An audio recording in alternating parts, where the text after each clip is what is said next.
Buenos días a todos y todas. Sean ustedes muy bienvenidos. Nuestras autoridades, como ya mencionó el maestro de ceremonia, y los demás estudiantes, ¿sí? A veces muchos nos han preguntado por qué invitamos a los estudiantes, ¿verdad?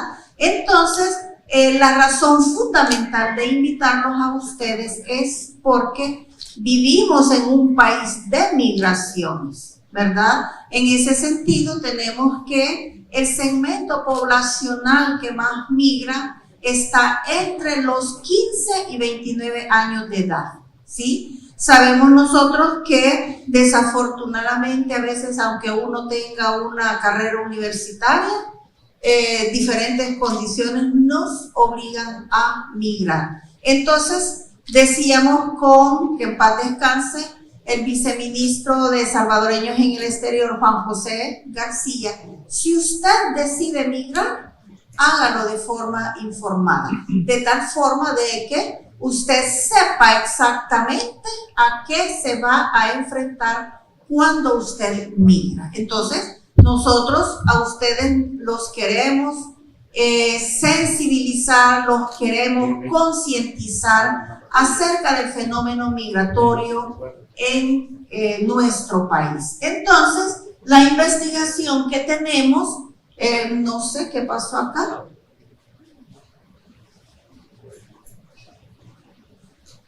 Bueno, entonces la investigación que tenemos nosotros se titula Factores que propician la migración irregular en estudiantes de bachillerato, ¿sí? En ese sentido, pues, nosotros tenemos comprobados científicos, no solamente a través de las investigaciones de la Universidad Tecnológica, sino de otras entidades, que los niños, porque son niños, son los que más migran, por diferentes razones que ya vamos a ver. Entonces, en ese sentido, pues, esta investigación no la ha realizado solamente la Universidad Tecnológica, sino que la hemos realizado de forma conjunta con CECADE, que es el Centro de Desarrollo de la Democracia acá en el país, y ellos trabajan mucho en diferentes institutos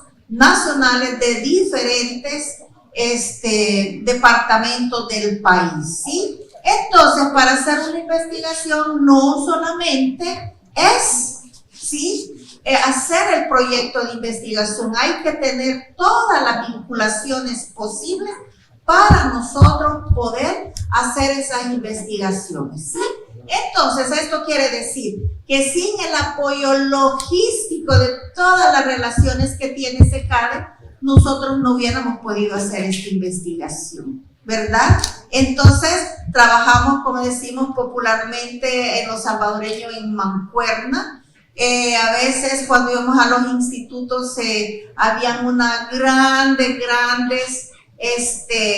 problemas de tráfico. Nosotros ya en este país, no solamente en El Salvador el tráfico, sino que en todos los departamentos. Si hay afligidos, llamándolos, por favor, díganle al señor director, directora, coordinadora, que aquí vamos, pero que el tráfico no nos ha permitido llegar en tiempo. Bueno, entonces, pues muchas gracias a CECADE en ese sentido. Bien, entonces vamos a desarrollar los agradecimientos, la introducción, los antecedentes, la metodología, los hallazgos y las conclusiones, ¿sí? En ese sentido, pues, los agradecimientos, como ya dije, sin CECADE no hubiéramos podido hacer esta investigación, no basta la buena voluntad, sino que también los agradecimientos a todos aquellos directores, coordinadores de los institutos nacionales que nos abrieron sus puertas a través de CECADE. Ellos fueron informantes claves también, porque les hicimos entrevistas a ellos, a los estudiantes, que fue una experiencia magnífica, ¿verdad? También agradecimiento a los ayudantes de investigación que nos ayudaron a hacer esta investigación. Aquí tenemos nuestra estudiante de investigación, Elida Noemí Hernández. ¿Te paras, mi amor? Sí. es bien tímida, pero la vieron en el trabajo de campo, tremenda, es buena, ¿sí? Entonces, no solamente ella, pero los otros no han podido estar acá. Entre ellos estaba Alejandro, ¿sí? Martínez, pero pues ya trabaja y no ha podido asistir. Al equipo de motoristas de la Universidad Tecnológica, porque pues sí, es difícil andar por esos caminos. Entonces, sí, en general a todos los estudiantes que nos echaron la mano. Bien, entonces el tema de migraciones es un tema de nación para El Salvador, porque nosotros somos un país de migraciones, ¿sí? O sea, somos expulsores de personas migrantes, también somos un país receptor de migrantes, somos un país de tránsito. Aunque ustedes no lo crean, aquí pasan personas de todo el mundo, solo que nosotros no las vemos. Pero imagínense, en todo El Salvador hay aproximadamente 300 puntos ciegos. O sea, tenemos lo que se le llama una frontera porosa, totalmente, ¿verdad? Y obviamente las autoridades no alcanzan a estar ahí vigilando cada uno de los puestos. Esto me enteré a través de otro estudiante que me echó la mano y pudimos visitar esos puntos ciegos, no todos, pero una gran parte, sobre todo en Oriente, ¿sí? Entonces tenemos nosotros que también somos un país de retorno. Quiere decir de que nuestras personas migrantes, desafortunadamente, cuando migran lo hacen de forma irregular. Aquí le dicen indocumentados.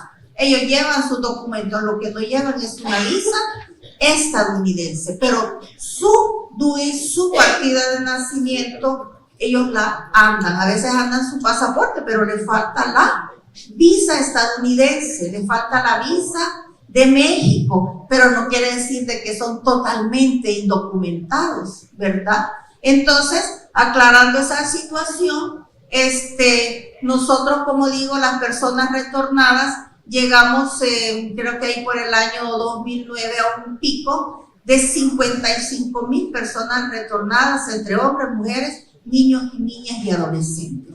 Entonces, ese es un problema que tenemos en el país ahorita con las políticas migratorias aplicadas por el presidente de Estados Unidos, el señor Donald Trump. Pues tenemos nosotros que hay una cantidad enorme de redadas y estas personas pues ya casi ni viven, no quieren salir, no quieren incluso al trabajo, no pueden llevar los niños a los parques. Es una situación bien dura y se está dando el fenómeno de la migración voluntaria, entre comillas. O sea, ellos deciden por su propio pie regresar al país, ¿verdad?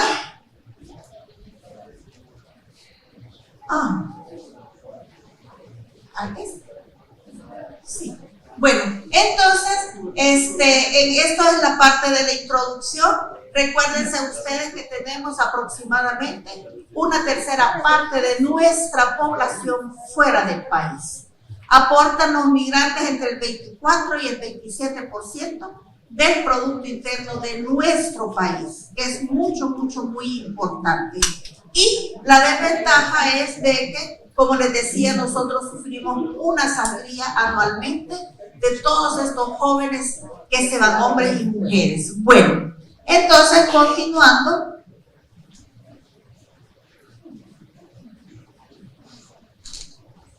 ¿hacia dónde tengo que disparar? Perdón.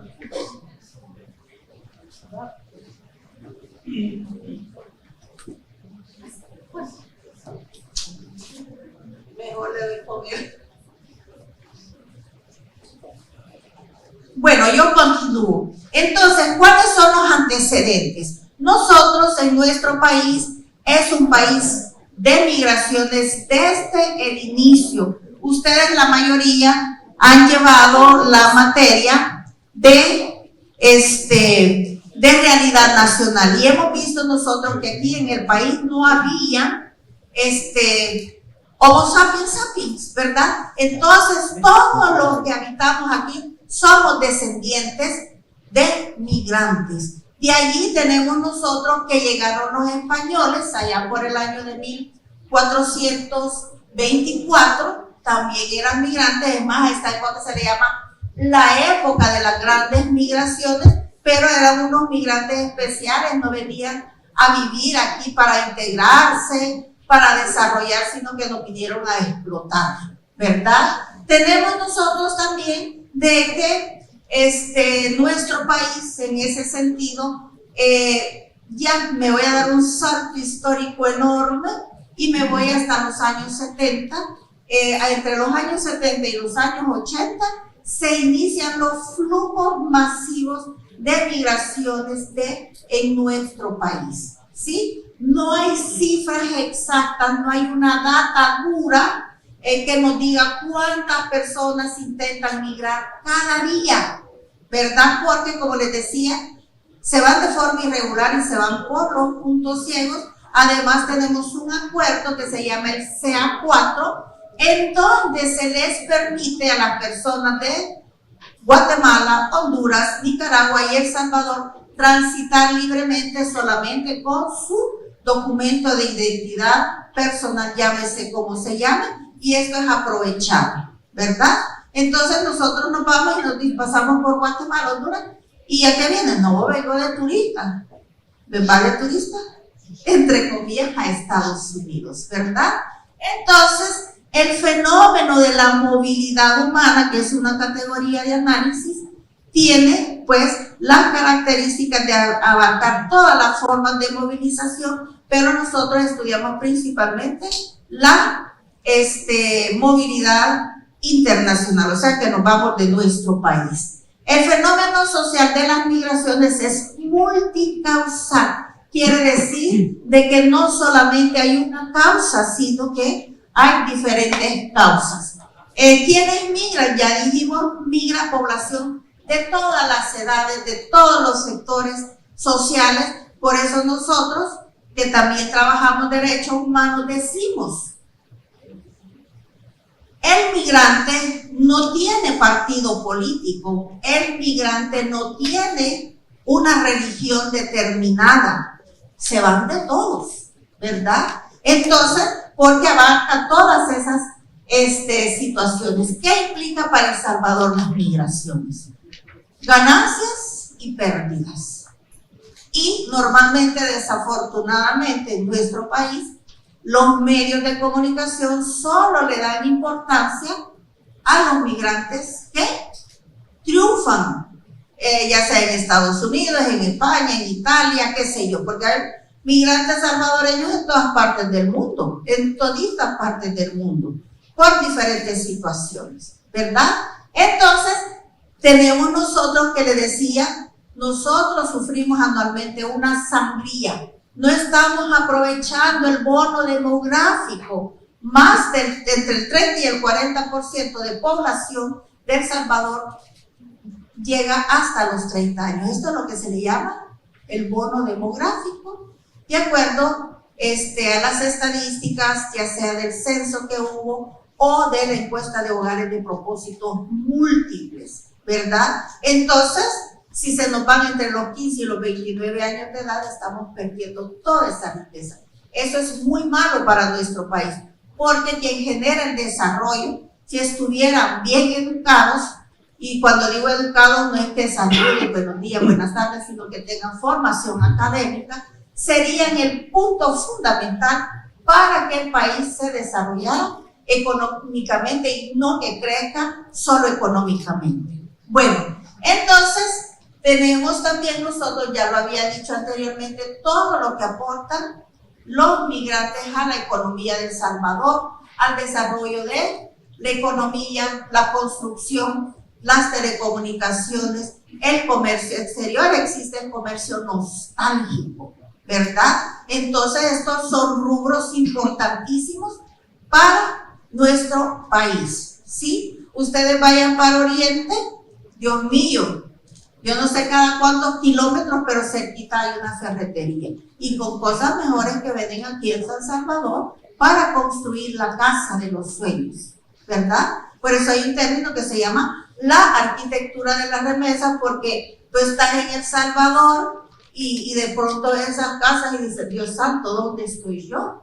Es más, las compañías constructoras ya te ofrecen casas con estilo de Washington, de Boston, de Filadelfia, porque les saben dónde están la mayor cantidad de migrantes salvadoreños, ¿verdad? O sea, se aprovechan de esas cuestiones, ¿sí? Y también las migraciones implican que nosotros estemos mejorando las condiciones de vida de la población en general. Hicimos hace 2 años una investigación acerca del impacto de las remesas en la educación y por lo menos los datos que me dieron de la universidad decía de que por lo menos el 5% hace 2 años eso, de los estudiantes de nuevo ingreso del segundo ciclo estudiaban gracias a las remesas. O sea, estamos formando capital humano gracias a las remesas. Eso es bueno para el país. Se puede acceder a la salud, se han mejorado los patrones de consumo de alimentos para mejorar la salud, en el sentido que se tiene una dieta mejor balanceada, ya se ha introducido la carne, el pollo, el pescado con mayor frecuencia. Antes la gente que migraba tenían que comer puro frijolito, huevos y arrocito y tortillas. La mayoría esa era la dieta cuando tenían, porque había lugares en donde comían tortillitas con sal, ¿verdad? Me acuerdo cuando estuve haciendo una entrevista, veía de que en la ciudad que estuve andan libremente los conejitos y 2 personas migrantes, ¿sí? Salvadoreños, mira, si estuviéramos en El Salvador, ahí iría la cena, un conejito. O sea, los niños se dedicaban a cazar con hondillas todo animal que se les atravesara, ¿verdad? O sea, para que vean ustedes los niveles de pobreza que vive la gente que los obliga a migrar. Bueno, hoy sí. Bien, entonces, según datos del portal de la Organización de las Naciones Unidas, para el año 2024 ya había en el mundo 304 millones de personas migrantes. Y al contrario de lo que se dice que solo son los hombres los que migran, tenemos nosotros que ya se habla que un 48% de las personas migrantes son mujeres. O sea, solo el 52% son hombres. O sea, se está equiparando, ¿verdad? Entonces, según la ONU, también El Salvador tiene 1.599.058 emigrantes, igual al 25.41% de la población. Y los principales países de destino son Estados Unidos, con un 82.22%, Canadá con un 3.24% y Guatemala 1.29%. Se van también a México, etcétera, etcétera, ¿sí? Según este sitio, el Key Global Migration, para el año 23 se acota que más de 54,000 personas fallecieron o no están localizadas cuando van en la ruta del migrante. Esta también es una enorme pérdida para nuestros países. Y tenemos nosotros que en Centroamérica en los últimos 30 años los flujos migratorios han aumentado de forma exponencial, sobre todo para Honduras y Guatemala. Nosotros migramos, creo yo que en igual medida, pero estamos ahorita en un diplomado y aquí está mi colega investigadora, la licenciada Virginia Quintana de la UPAC. Hemos sido compañeras de andar en los trabajos de campo también, y tenemos entonces fue que en ese sentido lo que se habla es que el migrante salvadoreño, ¿sí?, no tiene esas cifras tan altas porque nosotros ya tenemos experiencia, tenemos los mejores coyotes, ¿verdad? Y por eso podemos migrar, ¿sí? Si se pregunta, mira, ¿cuál coyote? Bueno, ¿cuándo no te dejó tirado? Y si los deja tirados es un escándalo en el pueblo, ¿verdad? Entonces, tenemos mayor experiencia. Entonces, por eso les digo, estas cifras son muy discutibles. ¿Ok? Entonces, la metodología: participantes, alumnos y alumnas de bachillerato general y técnico de 13 institutos nacionales y 2 complejos educativos, ubicados en 4 departamentos. Diseño y tipo de estudio, investigación de tipo cualitativa y cuantitativa.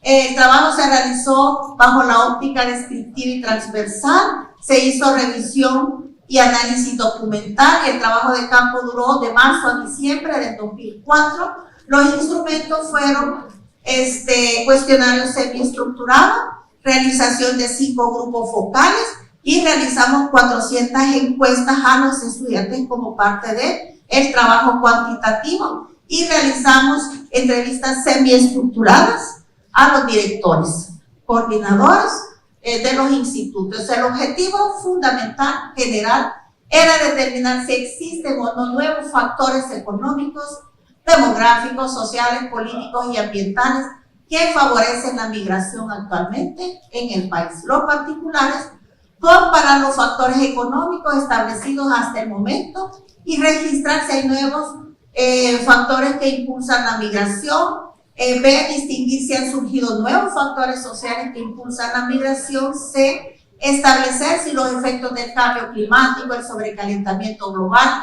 y los fenómenos naturales han generado factores que estén promoviendo la migración. Bueno, entonces el siglo XXI se le ha llamado el siglo de las migraciones, porque no solamente son los salvadoreños los que migran, sino que es un fenómeno mundial, ¿verdad?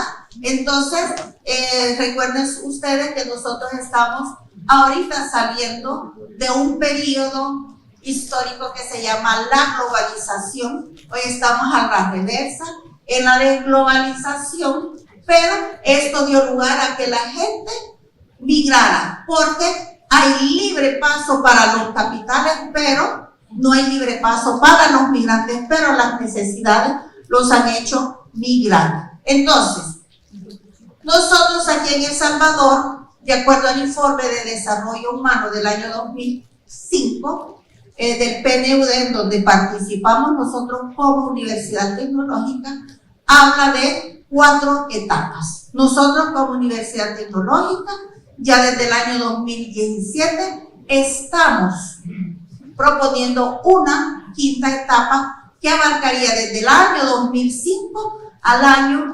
presente. O sea, lo que estamos, porque han cambiado las causas de la migración, ¿sí? Entonces, por eso cada una de las etapas tiene factores diferentes.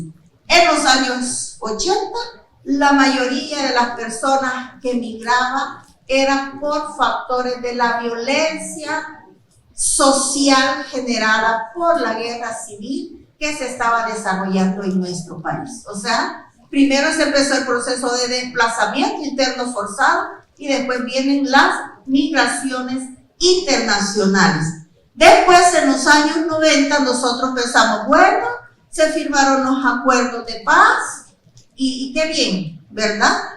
Ya vamos a desarrollarnos, ¿sí? Pero nosotros tuvimos un crecimiento económico hasta el año año 1995, que crecíamos 3.54% del Producto Interno Bruto. De allí hasta la fecha seguimos supuestamente con 3.5, porque a veces las cifras estadísticas se maquillan por intereses, ¿verdad? Entonces quizás estamos en un 2.5% de crecimiento real. Bueno, entonces tenemos en ese sentido que para los años 90, que ya no teníamos guerra, tenemos entonces que la gente empieza a migrar por las grandes asimetrías económicas que generó el nuevo modelo económico que se le llama neoliberalismo.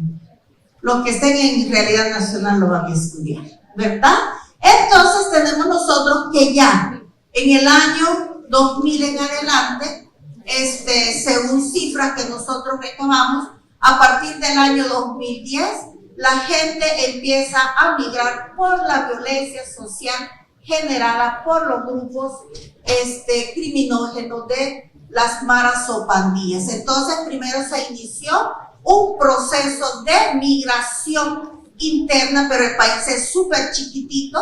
Si usted llegaba a un pueblo y era nuevo y era joven, a ver, enséñame tu número. Ah, vos sos de otro grupo, te me vas de aquí, porque pensaban que llegaban a vigilarnos, ¿verdad? Entonces, las maras y pandillas también hicieron de que muchas miles de personas migraran, de acuerdo a un informe que sacó la Comisión de Refugiados de Dinamarca, si no me equivoco. Eran 20,000, 30,000 personas que migraban solamente por el fenómeno de las maras y pandillas, ¿verdad? Entonces, eso es bien importante. Nosotros tenemos una investigación acerca de eso, la pueden buscar en internet, ¿sí? Entonces, tenemos también de que otro factor importante de siempre, de los años 90, que se forman redes sociales de migración, causa la reunificación familiar, ¿verdad? Y tenemos nosotros que vivimos en un país, ¿sí?, altamente vulnerable. Se supone que más del 90% de todo nuestro territorio es vulnerable por diferentes sentidos, ¿verdad? Entonces tenemos que aquí a cada rato tenemos depresiones tropicales, tenemos la influencia de diferentes huracanes y se nos inunda todo y perdemos todo. Los mares, lo que se llaman las mareas altas o mares de fondo, eso también implica desastres naturales que nos hacen pues cambiar. Y tenemos el cambio climático y el sobrecalentamiento global. Bueno, entonces los resultados generales de la cuestión, el trabajo cuantitativo, es que 46% eran mujeres y 53% eran hombres. Las edades entre los 15 y los 18 años. Los departamentos donde trabajamos: La Paz, Cabañas, Morazán y San Miguel. Tipos de bachillerato: bachillerato general y técnicos. Los grupos focales fueron 5, pero de ellos respondieron que van a migrar para conseguir el sueño americano, 40. El porcentaje de alumnos con parientes en el exterior fue el 79%. Y los factores de migración: la pobreza, una vida, mejor futuro por las maras y pandillas. Bueno, ya no voy a contextualizar eso porque ya lo hice. El contexto migratorio, ¿sí? Vivimos en un contexto que tenemos amigos, parientes, padres, todos que se van. Entonces, de los alumnos, el 79.2% tenía parientes en el exterior, compañeros que emigraron 47,1%, vecinos inmigrantes, el 41.6%. Los hallazgos. Dijimos que uno de los objetivos era ver si había nuevos factores, ¿verdad? Entonces, en ese sentido, ¿sí?, tenemos nosotros que el cambio climático se ve como una nueva causa de la migración, pero solamente por los especialistas en migración. Usted, cuando le pregunta a las personas, no le contestan, no saben qué es el cambio climático, no saben qué es el sobrecalentamiento global, ¿verdad? Entonces tenemos nosotros que la mayoría de los estudiantes que participaron en los grupos focales dijeron de que estaban dispuestos a migrar.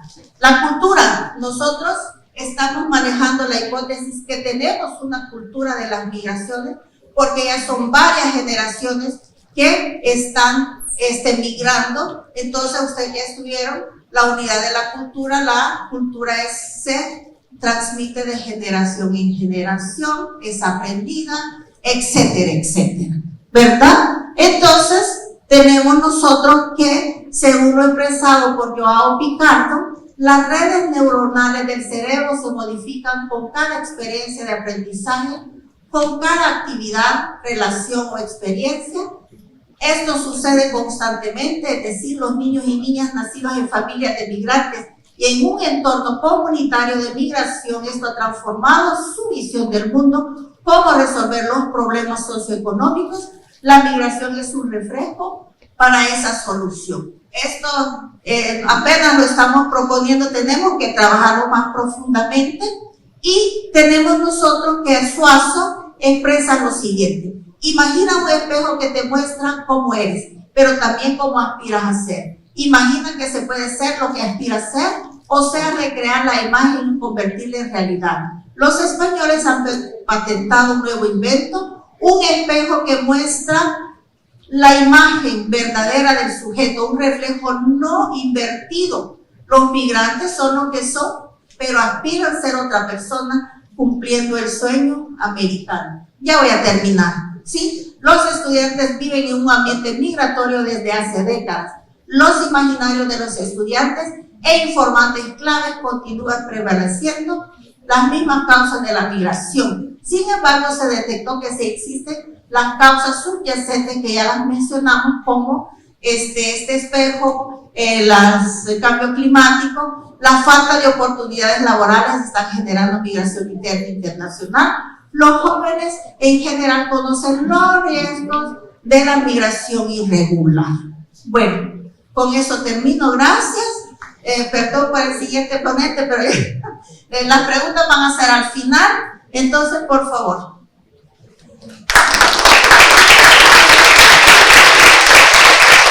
Iniciamos con la presentación del libro Investigaciones, Mujeres en Movimiento, y le damos paso al licenciado Julio Martínez.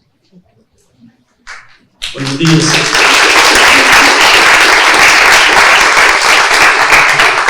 Buenos días, autoridades. Muchas gracias por estar acá, compañeros investigadores de la dirección y amigos estudiantes. Espero que estén sintiéndose muy bien en esta actividad y en esta mañana, en donde hay varias presentaciones que vamos a tener. Hoy vamos a presentar un libro que se llama Mujeres en Movimiento, que es el resultado de un proceso de trabajo con estudiantes. Esto es muy interesante desde mi perspectiva, porque los que hacemos trabajo docente, los que trabajamos con estudiantes, siempre estamos pensando cómo vamos a hacer investigación con ellos, cómo vamos a meterlos en procesos investigativos como parte de su formación estudiantil, de su formación académica. Y vamos considerando que a veces esto es una cuestión sumamente difícil. Y algunos de nosotros también pensamos que es imposible hacer procesos de investigación con el poco tiempo que tenemos de trabajo con los estudiantes. Pues este libro es el resultado de un trabajo con estudiantes.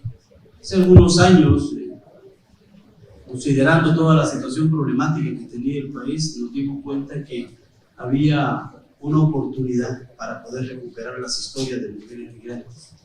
Una oportunidad que atravesaba cuando yo hacía la pregunta: ¿cuántos de ustedes tienen familiares, amigos o conocidos en los Estados Unidos, gente que haya emigrado?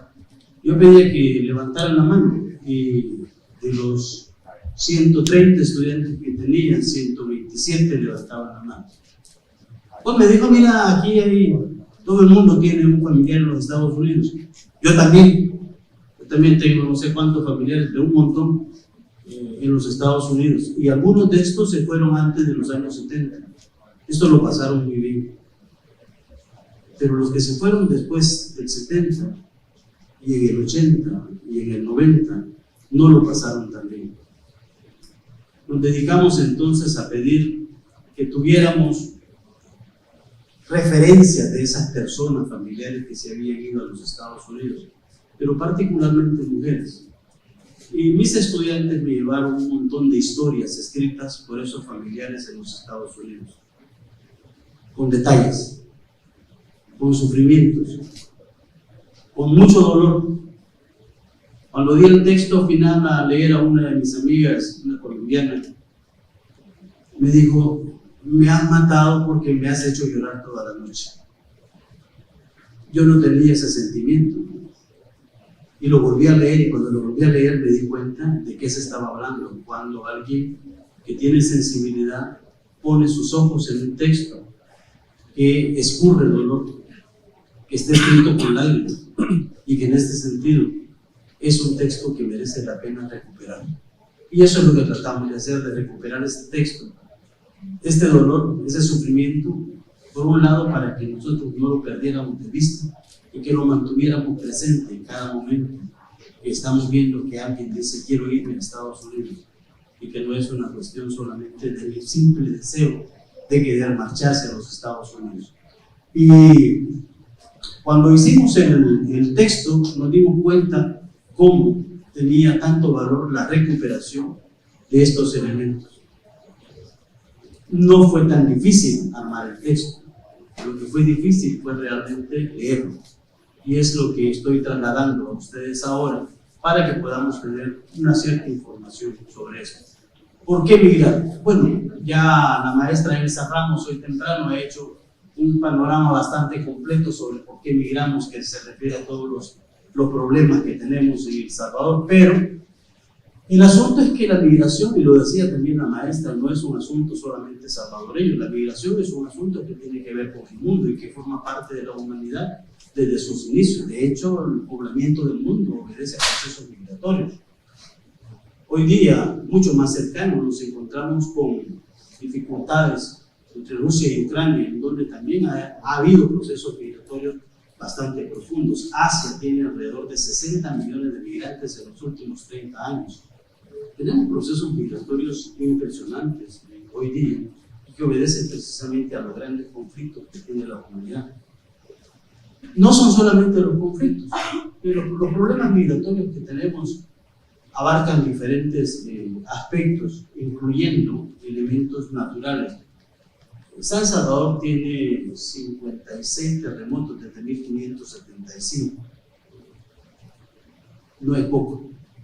Es una de las ciudades con más terremotos a lo largo de la historia de América Latina. 56 terremotos. Tenemos además inundaciones, porque no nos bastan los terremotos, es decir, no nos basta el movimiento. También las inundaciones son interesantes y te ocasionan una cantidad terrible de migraciones. 1917, me parece, tenemos una enorme inundación muy cerca de San Salvador, en la colonia Málaga, que ocasiona también que mucha gente se quede sin vivienda. Y cuando la gente no encuentra esperanza para poder continuar, entonces dice, ¿qué hago aquí? Lo mejor que puedo hacer es irme de este país. Y sucede también que la gente se va. Durante los últimos años, con todo el calentamiento global, hemos tenido una serie de inundaciones también y de tormentas y huracanes, entre ellos el Aida, el Mitch, que forman parte de estos grandes desastres naturales con los cuales San Salvador tiene que vivir y que igualmente terminan derrotando la necesidad, la importancia de poder sobrevivir y entonces la decisión de ya me voy. 1969, los que tenemos canas ya, que no somos tantos en este salón, pero 1969 tiene un efecto importante en la región centroamericana como un hecho que se relaciona más con temas económicos que con temas poblacionales o con temas de carácter divisorio entre fronteras, entre Honduras y El Salvador. 1969, en julio, mediados de julio de 1969, se encuentra Centroamérica sumido en una guerra entre El Salvador y Honduras. Un conflicto que dura apenas 5 días. No es mucho 5 días cuando uno lo considera, los 5 días de guerra no es tanto, excepto cuando empiezan los números. Entre 60 y 130 mil refugiados salvadoreños regresan al país en 5 días. Si alguien tiene la curiosidad alguna vez de leer los periódicos de ese momento, se encontrará que la frontera en la Matillo, la frontera Hoy, se encontraba totalmente abarrotada de personas regresando de Honduras. Los orígenes de esto muy probablemente se encuentran en la necesidad de recuperar tierra por parte del gobierno de Honduras para poder hacer una reforma agraria a su interior. Pero también una conflictividad relacionada con el mercado común centroamericano. Uno de los periodistas más importantes de aquel momento llamó a este conflicto la guerra del fútbol. No tenía nada que ver con el fútbol, pero mucha gente lo conoce con ese nombre, con el nombre de la guerra del fútbol. 1969 es entonces un momento difícil para El Salvador, pero además, ¿cómo haces para generar empleo para 130,000 personas que te aparecen en una semana de repente en el país? ¿Cómo haces para resolver ese problema? Y el gobierno no tenía las posibilidades de poder hacer una respuesta rápida. Ningún gobierno las habría tenido, me parece a mí, pero este gobierno en particular tampoco las tenía. ¿Qué haces cuando te encuentras que estás en un país que te recibe, que te da un espacio para estar, pero que no tienes oportunidad para trabajar, que no tienes oportunidad para comer? 1969 es el momento entonces también que marca un proceso migratorio en El Salvador muy profundo, que se mantiene después como un flujo seguido, porque 1969 es la antesala a 1970. La antesala a 1970 implica también unos procesos sociales, unos movimientos sociales en El Salvador que ya habían comenzado alrededor de los años 1950, que 1970, 71, 72, 73, 75, 77, 79 se vuelven más crudos todavía. La organización de células guerrilleras implicaba también una guerra frontal contra el Estado salvadoreño. El Estado salvadoreño se incrementó su número de soldados también. Pasamos de 15,000 soldados a 150,000 soldados en ese momento. También para enfrentar la crisis social que tenía. Pero en el medio de estas dos fuerzas se encuentra la población. Como la carnita de la hamburguesa en el centro de este proceso conflictivo. Y la gente también toma decisiones. Durante estos 12 años, entre 1980 y 1992, con una mayor fuerza, pero entre 1970 y 1980 de una manera sostenida, lenta y suave, casi inadvertida. Para 1990 el número de migrantes calculado, porque nunca tuvimos un dato, y creo que nunca vamos a tener un dato estadístico exacto. Entre 1970 y 1980, los salvadoreños que estaban migrando pasaban de 300 a 400 diarios, y para 1990, muy probablemente, el número de salvadoreños migrantes diariamente era de 750. Yo me imaginaba en aquel momento, porque me encargaba de revisar las estadísticas, ¿cómo pueden salir 750 personas diariamente de este país? ¿Cómo pueden salir? ¿Cuánta gente se queda sin su pariente, sin su familiar? Y una de las cosas que más me llamaba la atención entonces, me sigue llamando la atención ahora y con este texto de Mujeres en Movimiento, todavía con mucha mayor profundidad, es, si bien es cierto, tenemos datos estadísticos que nos golpean, que son duros, ¿cuánto debe ser de difícil para una esposa salir en la mañana, decirle a su marido, hombre, que te vaya muy bien, espero que llegues con bien a donde vayas, a California, a Maryland, a Nueva York, a donde sea, y que regrese a su casa para dormir esa noche en un espacio mucho más grande, porque la cama se vuelve amplia en la medida que falta un cuerpo? Y que te quedes pensando en la noche, ¿dónde estará? ¿Cuándo me voy a comunicar con él? Y que no tengas idea de lo que está pasando, mientras el otro o la otra va, se sube a la bestia y en algún momento es capturada por los carteles como el Z y es secuestrada, violada y posteriormente quizás liberada o asesinada.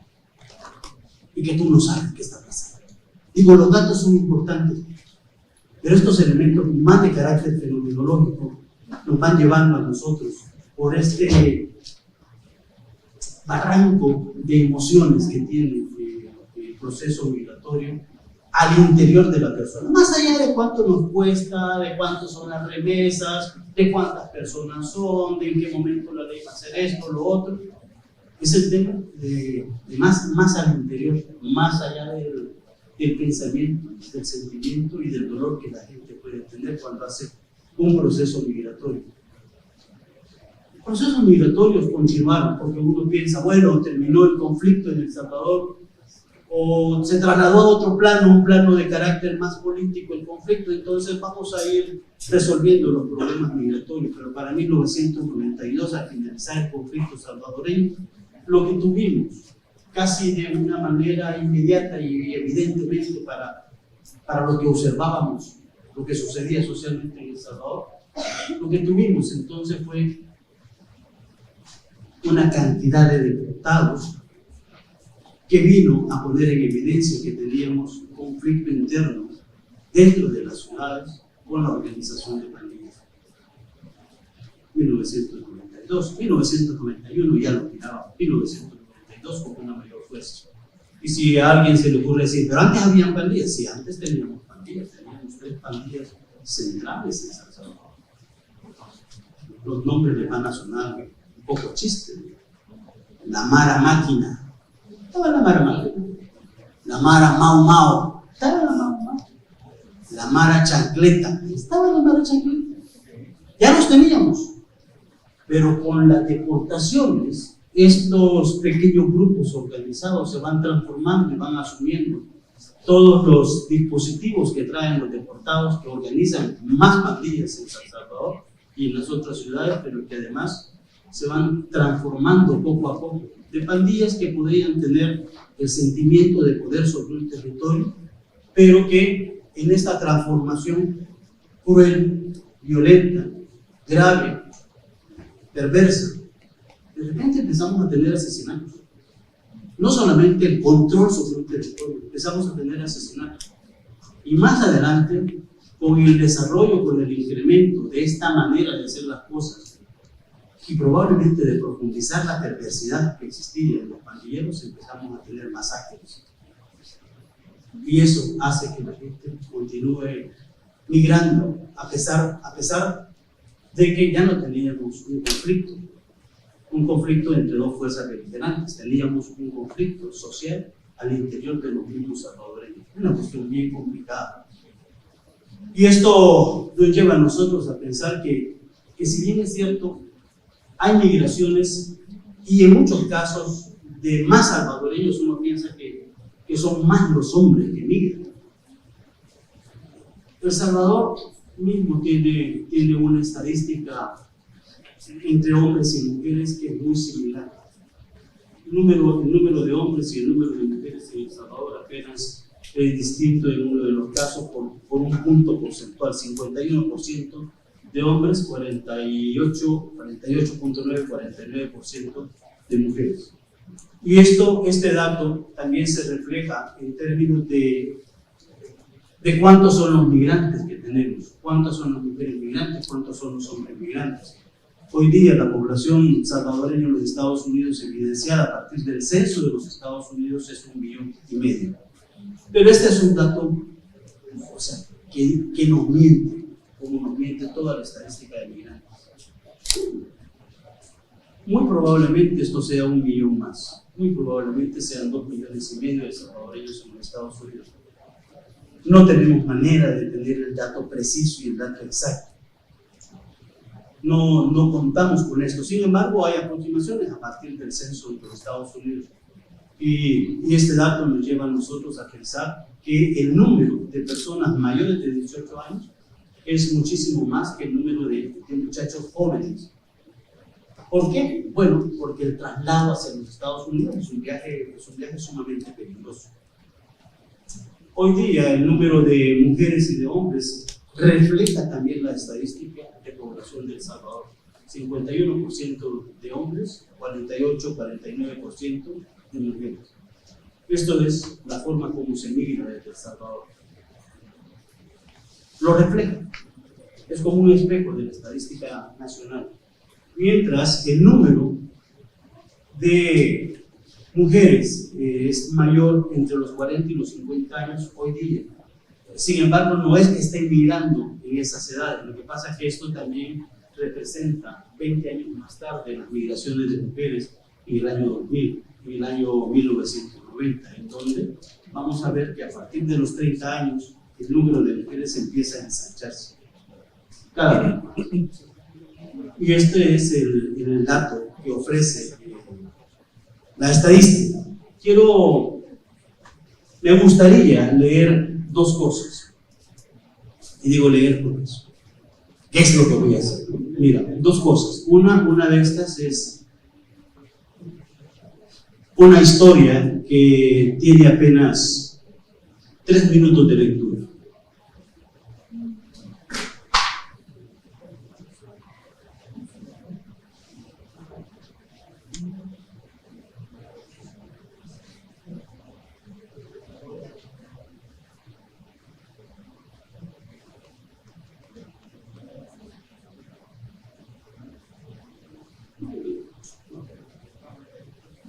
Lo que se sufre por el sueño americano. Así comenzó mi aventura hacia los Estados Unidos de Norteamérica. Salí un domingo a las 6 de la mañana. Llegué a la terminal de Occidente, en donde me estaba esperando el autobús que me llevaría hacia Guatemala. Ahí llegué a las 3 de la tarde, me fui a hospedar a un hotel. Estando ahí, me hice de unos amigos que también iban en el viaje. Todos estuvimos 3 días en el mismo hotel. Luego ellos y yo contactamos a un coyote que nos llevaría a los Estados Unidos. Salimos en la noche, luego nos subieron a un camión que nos llevaría a un río que es fronterizo con México, en donde nos encontramos con diferentes personas de otros países. Empezamos a cruzar el río, pero cuando íbamos por la mitad, los que iban adelante nos dijeron: oigan, regresen, adelante está la migra en la orilla del río. Y nos tuvimos que regresar para intentar pasar otro día. Al segundo día volvimos nuevamente a intentar cruzar y logramos pasar el río sin problemas, hasta el otro lado, donde nos estaba esperando un tráiler que nos llevaría al estado de Puebla, en México. Antes de salir, el coyote nos dio unas pastillas para no hacer nuestras necesidades, junto con una botella de agua y una manzana, y eso fue lo que comimos durante 30 horas. Entramos al tráiler, nos sentamos, pero no íbamos cómodos. Los sentados abríamos las piernas para poder sentar a otra persona en medio de las piernas. Íbamos adentro del tráiler. 150 personas, como dije anteriormente. El viaje duró 30 horas porque el motorista del tráiler no conocía y se perdió. Dentro del tráiler nadie tenía que pararse, porque si nos parábamos nos íbamos a sofocar del calor y no podríamos respirar bien. La gente ya estaba desesperada al ver que no llegábamos a ningún lugar, pero al final llegamos a Puebla, Ciudad de México. Estuvimos 2 días ahí, luego salimos en otro camión para abordar otro tráiler que nos llevaría a Reynosa, en Tamaulipas, que es fronterizo con Estados Unidos. En ese tráiler fue más peligroso porque atravesaría todo México y en donde hay más casetas de revisión. El tráiler tenía 2 compartimientos, uno arriba que llevaba abono, pero le habían puesto tarimas resistentes al peso de los sacos de abono. Abajo íbamos nosotros, un poco más cómodos, pero con miedo. Pasamos por una caseta donde los agentes de México les decían que el tráiler se estaba quemando para que saliéramos. Pero como los coyotes ya nos habían dicho que nos iban a gritar de todo para que saliéramos, pues no hacíamos caso. Al final llegamos a Reynosa, frontera con Estados Unidos. Llevamos a una casa donde luego nos llevarían al río Bravo. Llegamos al río, nos pasaron en unos neumáticos y estando al otro lado nos agarró la migración. Nos llevaron a una cárcel en donde estuvimos 2 días y luego nos soltaron y nos llevaron a una estación de bus donde abordé un microbús que me llevaría a Los Ángeles, California. Así terminó mi aventura. Esta es la historia más corta de todas las historias que tenemos acá. Y esto es lo que estamos presentando ahora, es cómo recuperamos estos elementos históricos que corresponden a personas, mujeres salvadoreñas fundamentalmente, que se atrevieron en algún momento a contar su historia, de las cuales estoy seguro hay muchísimas historias. El problema es que no las recuperamos. El problema es que la gente cuenta cosas que te son impactantes, pero que, bueno, 4.000 millones de dólares anuales en remesas o 6.000 ahora, puede ser mucho más interesante que el dolor que la gente tenga. En realidad no es así. Una de las personas que hizo la lectura del texto antes de la publicación nos dice: desde Santa Ana hasta La Paz, en las ruidosas calles de Cuscatlán o en las brisas costeras, el escenario no importa, siempre encontramos historias de mujeres que ven en la ruta migratoria el mapa del tesoro cuyo precio encarece con el tiempo. La discriminación y el desarraigo, la añoranza por la familia, por las calles del barrio, por las pupusas y la horchata. estas porciones de dolor suelen ser la carga más pesada que las migrantes llevan a cuesta, mientras no regresen. Y para algunas, este peso las agobia el resto de sus vidas. Ana Victoria Peláez, de Tactí, Guatemala. Muy bien, esta es mi presentación sobre este texto. Así que si tienen alguna pregunta o algún comentario, con mucho gusto tenemos un espacio de 5 o 10 minutos para esto.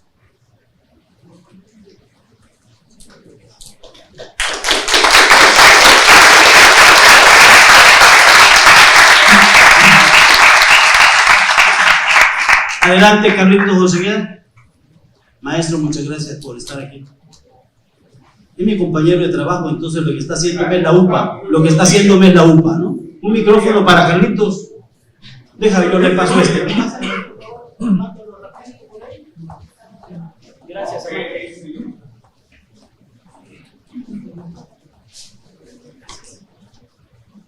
Julio, felicitarte por este nuevo aporte que haces a la cultura nacional desde una realidad que es muy actual, muy de este segundo, muy doloroso, de muchas hermanas y hermanos que viajan por ese sueño americano y a veces solo para salvar la vida. A mí me gustaría que comentes el método que se utilizó para sacar esta información y el enfoque que tú ocupas para que te oriente la investigación a nivel teórico. Gracias, Carlos. La cuestión metodológica de este texto fue bastante sencilla, fue una ocurrencia mientras estábamos haciendo clases de realidad nacional con estudiantes y que nos interesaba también sensibilizar sobre el tema migratorio a los estudiantes, pero además me di cuenta que todo el mundo tiene, y lo podemos ver acá, solo muy rápido, ¿no? Muy rápido, pero por favor, muy rapidito, ¿no? ¿Cuántos de ustedes tienen familiares, amigos o personas que estén cercanos a ustedes que vivan en Estados Unidos? Levanta la mano. Eso, gracias, ya. Eso me di cuenta que todo el mundo tenía a alguien en Estados Unidos. Y que en la medida que lo tenía, había una oportunidad para recuperar las historias de las mujeres que se habían ido y que no iban por la vía legal, por la vía de documentarse, por la vía de... Como se va mucha gente, se sube al avión, paga 300 pesos, llega a donde sea, a los Estados Unidos, y se baja y ya lo reciben y se va a cenar a un restaurante. Están las otras que se van por la vía de la tierra, que se van por los camiones, que se van por el tren, que se van caminando. En las últimas marchas que hemos tenido, por el mar, también me recuerda a Elsa, o sea, y que eso era necesario recuperarlo, y que es una cuestión que no tenía un foco en las estadísticas fundamentales que se utilizan, número, dinero, etcétera, sino tenía el foco en el sentimiento, en la emoción, bueno, en la parte fenomenológica, pues, ¿no? En el sentimiento, en la emoción. Cuando hicimos eso con los estudiantes, mis estudiantes realmente lloraron por las historias. Yo no sabía lo que había hecho mi tía para irse. No tenía claridad de cuánto había sufrido para irse. Y cuando lees todas las historias, aquí solamente presentamos 17, son 70 historias más o menos, pero aquí solamente presentamos 17, te das cuenta que efectivamente hay un sufrimiento, un dolor, y como dice Ana Victoria al final de este comentario que hace sobre el texto, es que esto les marca para toda la vida. Ese fue el método que usamos, un método relacionado con la recolección de información con los estudiantes y luego pues ponerle un contexto, que es el contexto social, el contexto económico, el contexto histórico, para poder entender en dónde se enmarcan las historias. Eso es, Carlitos. Gracias, Carlos, por tu pregunta. Muy amable. ¿Alguien más quiere preguntar, señor? Son dos preguntas bastante puntuales. Tenía rato de no verte, Rafa. ¿Una referencia? ¿Unos? Sí, perfecto. Son dos preguntas bastante puntuales que creo que desde mi perspectiva pues, resumirían bastante, bueno, grosso modo, ¿verdad?, la información más importante que yo quisiera poner en este libro. Que serían qué aspectos de la experiencia migratoria femenina busco visibilizar con este libro y por qué considera importante hacerlo desde la antropología, que tengo entendido que es su especialidad. Y qué aportes espera que genere esta obra en el debate académico y social sobre la migración con enfoque de género. Fíjate que, gracias Rafa, la primera cosa es que nosotros intentamos hacer una recuperación de los sentimientos, que es a lo que nadie se refiere. Yo explicaba lo que sucede cuando... Siéntate, Rafa. Yo explicaba lo que sucede cuando tu esposo, siendo una mujer, tu esposo se va y tú lo despides esa madrugada, porque una madrugada, a las 4 de la mañana, lo despides para que se vaya y tú regresas y tienes que decirle a tus hijos que ya su papá no está, que su papá se ha ido, que lo vamos a ver dentro de 10 años o dentro de 5 años, y que luego pasa todo el día y pasas pensando qué estará haciendo, qué le estará pasando, y que luego llega la noche y te sirves el plato de comida tú sola para poder comer, y luego vas a la cama y te encuentras con que ahí falta algo. O sea, la esencialidad de la pareja se pierde en ese momento. ¿Cómo recuperar eso? No lo tenemos en ninguna parte. No hay textos que hagan un abordaje sobre lo que pasa, quizás haya, yo no los conozco, lo que pasa psicológicamente, emocionalmente en una persona que tiene migrantes. Y luego, ¿cómo entender mucho mejor algo que ya se ha vislumbrado más de alguna vez, particularmente en los periódicos, sobre lo que sucede en este viaje con los secuestros, las peripecias para poder comer? Elsa decía tortilla con sal, en algunos casos ni tortilla con sal. O sea, hay una narración, una de estas historias que dice: nos dieron una botella de agua para atravesar el desierto, una botella de agua para atravesar el desierto, y a las 10 horas de haber comenzado el camino se encuentran tendido a una mujer que ya solamente está en el esqueleto, en los puros huesos. Dice, y la vimos, dice, y entonces no sabíamos si regresarnos o no regresarnos. Y una persona se regresa, que no saben qué pasó con ella, si logró regresar efectivamente, y las otras 10 que iban siguieron hacia adelante. Me imagino con un enorme temor. Y luego el hecho de que te viene siguiendo la migración y que no sabes cómo esconderte, o el hecho, como también pasa en una de las historias, que en un lugar, en una cabaña, en una montaña, se alojan donde no vive nadie, pero además llega una bruja a asustarles. Y dicen, pero nosotros no sabíamos si era una persona o era un espanto que estaba siguiendo. Y estas cosas que no las ves, eso puesto desde nuestra perspectiva más sociológica que antropológica, ahora nos dice a nosotros todo lo que puede pasar mientras tú te vas. Pero luego hay algo más importante, que es la intencionalidad del texto: recuperar las historias, ponerlas para que nosotros jóvenes y nosotros grandes podamos leerlo también. Eso es, Rafa. ¿Te complemento? Por favor. Perdón, no me hicieron la pregunta a mí, pero creo que tengo para complementarte tu pregunta. Sí, nosotros aquí en la Universidad Tecnológica, hace ya bastante tiempo, si no me equivoco, en el año 2009, hicimos una investigación acerca de la migración vista a través de los ojos de las mujeres, ¿verdad? Entonces, en esa investigación nosotros trabajamos lo que se llaman los duelos migratorios. Entonces, hay duelo migratorio del que se va y del que se queda. Entonces, no solamente es la esposa la que atraviesa ese duelo migratorio, sino que también los hijos y las hijas. Yo entrevisté incluso estudiantes de aquí, de la universidad, y me decían, mire, yo preferiría estar comiendo frijolitos con tortillas, pero que no se hubiera ido mi mami. O sea, no superaba ese dolor. Por otro lado, vi otro caso en donde el papá, a las 9 de la noche más o menos de aquí de El Salvador, le tenía que llamar al hijo porque si no, no se dormía, ¿verdad? Entonces es una cantidad de elementos que todavía no hemos logrado nosotros desde la academia abarcar. Entonces sí están los duelos migratorios, de los que se van, de los que se vienen, y antes que se iban más los hombres, eran las mujeres las que tenían que afrontar todos esos duelos porque tenían que lidiar con la familia, ¿verdad? Entonces hay más, pero eso. Gracias por el complemento, Elsa. No sé si hay alguien más que quiera preguntar. Marcela, ¿cómo estás? Cuéntame. A ver. Buenos días a todos. Me honra honestamente el hecho de escuchar la publicación de su libro, y justamente a eso va enfocada mi pregunta, basado a hechos históricos,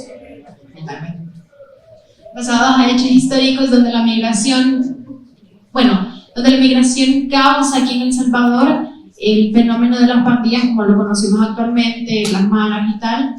Entonces se radica este problema y me causa mucha curiosidad, porque en los medios de comunicación, que es el área donde el área que yo estudio, se visibiliza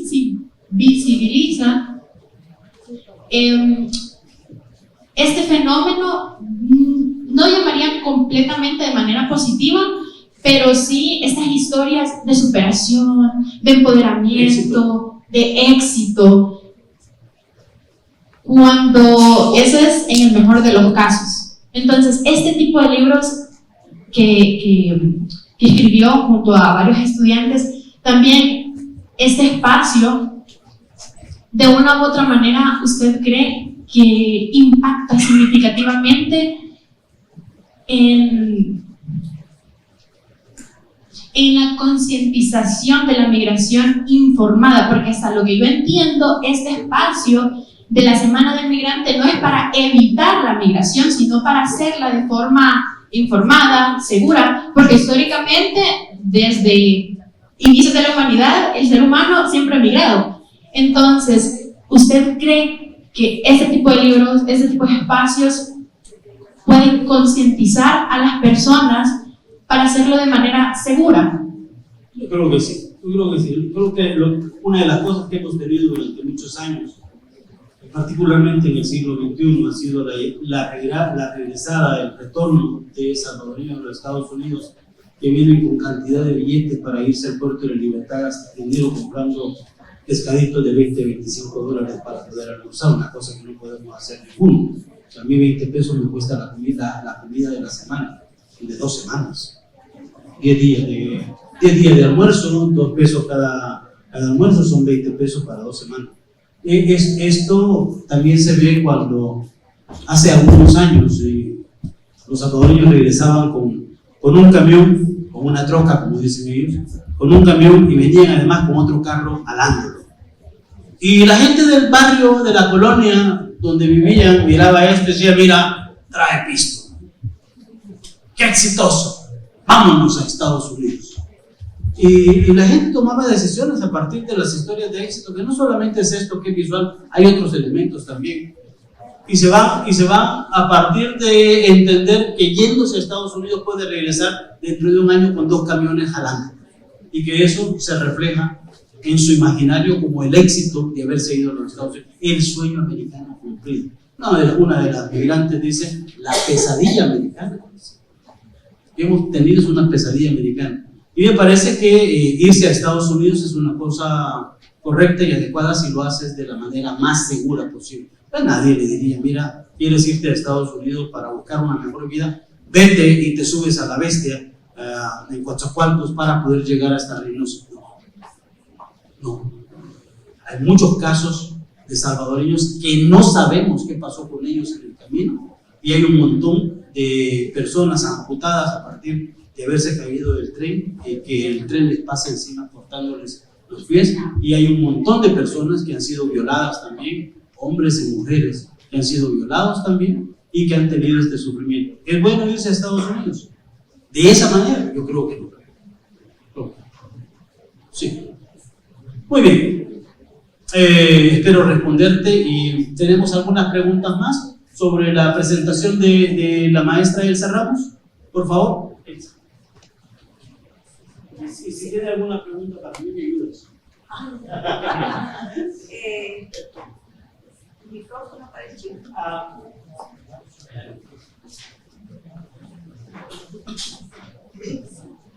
Sí. Buenos días, licenciados, compañeros. Quería hacerle una pregunta referente a la presentación que la licenciada mencionó. Ella presentó los resultados y había ocupado un término en los resultados del reflejo espejo. ¿Nos pudiera mencionar a qué se refiere o ¿O qué es lo que lleva a eso? ¿Qué es el reflejo espejo? Sí, bien, este término es trabajado principalmente por los psicólogos, pero en la teoría psicológica normalmente cuando se da el reflejo del espejo se ve al revés. Entonces hoy se ha retomado nuevamente por las personas que estudian las migraciones y se dice que el espejo refleja esa realidad que tú quieres vivir, que tú estás soñando para ti. Entonces se le ha dado un poco vuelta. Entonces en ese sentido nosotros hablamos del espejo, del reflejo del espejo, porque todos y todas nosotros vemos a nuestros amigos, a nuestros parientes, los que son exitosos, como decían, de que regresan con mucho dinero, no invitan solo a la familia, si es posible a todos los amigos que dejaron, construyen unas casas súper preciosas, ¿verdad? Entonces tú que no tienes nada estás viendo eso, pero tú quieres reflejarte en esa realidad. Entonces por eso se le llama efecto reflejo, porque tú te ves reflejado allí y quieres eso y te vas a ir por eso, principalmente. No sé si te aclaro ahí. Sí. ¿Quién más? Sí. ¿Para él o para mí? Para usted. Ah, gracias. Con respecto a lo que usted hablaba sobre el duelo migratorio, creo que también es importante tocar el tema de, como lo mencionaba, las redadas que están actualmente y cómo el migrante que viene, porque si bien hay migrantes que vienen así como lo comentaba ahorita, a construir y para invitar, con ese tipo de redadas que están viniendo pues sin nada. Entonces, hay organizaciones en el país que apoyen como la reinserción de esas personas, porque siento que también puede ser como un poco difícil y también siento que esas personas pueden caer en depresión porque es el cambio de vida, o sea, el comer más o menos, a venir y retomar esa vida que habían llevado antes de la migración. Exactamente, mira, aquí hay un programa que está siendo patrocinado por la Organización Internacional para las Migraciones y que lo tiene el gobierno, ¿verdad? Y también tenemos nosotros que hay 3 organizaciones principalmente que trabajan con las personas retornadas forzosamente y que son el Instituto Salvadoreño del Migrante, es el CIMITRA y ALZAR. El CIMITRA es el Comité de Trabajadores Migrantes y ALZAR, que es la asociación para las personas migrantes. Entonces ellos tratan de dar, tienen programas para atender a estas personas, ¿sí? Entonces el primer paso que realizan estas organizaciones precisamente es para darle apoyo psicológico, ¿verdad? Porque las personas realmente vienen bastante deprimidas porque dejaron todos sus saberes, sus familias, porque muchos ya hicieron familias aquí. Aparte de esta organización, también SUSCONTACT, a través del programa Perspectivas, que está recién iniciado, por eso se me pasó por alto, también está haciendo este trabajo, ¿verdad? Y parece que va a ser un trabajo bastante grande. Entonces, después de esa atención psicológica, ellos derivan a estas personas, si tienen problemas más intensos emocionales, ya a un tratamiento psicológico, ¿verdad? Ellos, a través, por ejemplo, nosotros en la Universidad Tecnológica, a veces nos piden estudiantes que ya están por terminar la carrera para que atiendan estas personas, ¿sí? Los estudiantes de psicología. Después de eso, normalmente ellos tienen programas de apoyo económico, de emprendedurismo que se le llama, ¿verdad? Pero no les dan dinero, fíjate, sino que si tú quieres poner un negocio, por ejemplo, de venta de zapatos, de venta de comida, etcétera, etcétera, te dan todos los implementos que se necesitan porque desafortunadamente se han tenido experiencias negativas que la gente se gaste el dinero en lo que no y siguen en las mismas condiciones, ¿verdad? Entonces sí existen estos programas. El problema no es que ellos no estén trabajando bien, sino que son organizaciones de la sociedad civil que trabajan a través de los fondos que da la cooperación internacional, sea alemana, de Estados Unidos, de España, qué sé yo, ¿verdad? Entonces, en ese sentido, los fondos no son muy sustanciosos y no alcanzan a cubrir toda esa población. Imagínate, yo mencioné que el año pico fueron 55,000, el año pasado fueron 14,000. Hay una nueva disposición en donde les permiten a ellos aplicar lo que se llama la ley de menaje, ¿verdad? Que ellos pueden traer cierta cantidad de cosas que equivalen, antes eran $10,000, después fueron $20,000, se supone que ahorita están por aprobar una de $70,000, pero como se dice en el lenguaje de los migrantes, solo una troca cuesta $20,000. Porque la mayoría de las personas salvadoreñas, sobre todo los hombres, trabajan en la construcción, en la remodelación, etcétera, etcétera, y entonces no solo tienes la troca, pero no tienes todos los instrumentos para trabajar, entonces como que están maniatados, entonces es una cosa sumamente complicada, y para las mujeres peor. Para las mujeres retornadas es mucho más difícil, porque la comunidad las discrimina más que los hombres. Y también los medios de comunicación. Y abonando a lo que decía aquí el colega, de cada 10 mujeres que migran, 7 son violentadas sexualmente. ¿Verdad? Entonces ese es su problema. Buenos días, gracias al ponente por su plática. Yo más que una pregunta, un comentario. Cuando ambos hablaban de los factores que están generando este fenómeno de la migración hoy día, yo creo que es interesante también incluir un factor o un fenómeno que se está dando en la actualidad, que es la gentrificación, ¿verdad? Yo creo que la gentrificación, sí, quizás hoy día no nos da datos estadísticos abrumantes, pero es un fenómeno que ha generado el desalojo, ¿verdad? Ciudades como México, por ejemplo, ya la comunidad local ha creado una santa patrona en contra de la gentrificación con su plegaria, ¿verdad? Santa María Guarica. Y El Salvador ya lo estamos viviendo, el centro histórico, la franja costera, ¿verdad? Con todos estos proyectos turísticos que la gente local, pues, básicamente está siendo desalojada, expulsada de su localidad, y eso evidentemente le va a generar la idea de migrar, ¿verdad? Porque no tienen dónde vivir. Así que bueno, son comentarios y felicitarlos a ambos. Gracias. Por sus ponencias. Muchas gracias, Mario, por ese comentario que me hace seguir pensando sobre nuevos aspectos que causan los procesos migratorios. Y creo que tenemos un espacio para una sola pregunta más, y con esa vamos a terminar. ¿Ya no tenemos espacio? Ya, tenemos las mociones. Sí, agradecemos a los estudiantes y a los que han hecho preguntas y comentarios. Si en caso hubiera más consultas, podemos entrar al repositorio UTEC, ahí podemos encontrar más información con referencia a esos temas, y agradecemos a los ponentes por presentar. Les hacemos una invitación para que puedan asistir y visitar una exhibición que se encuentra en nuestro Museo Universitario de Antropología.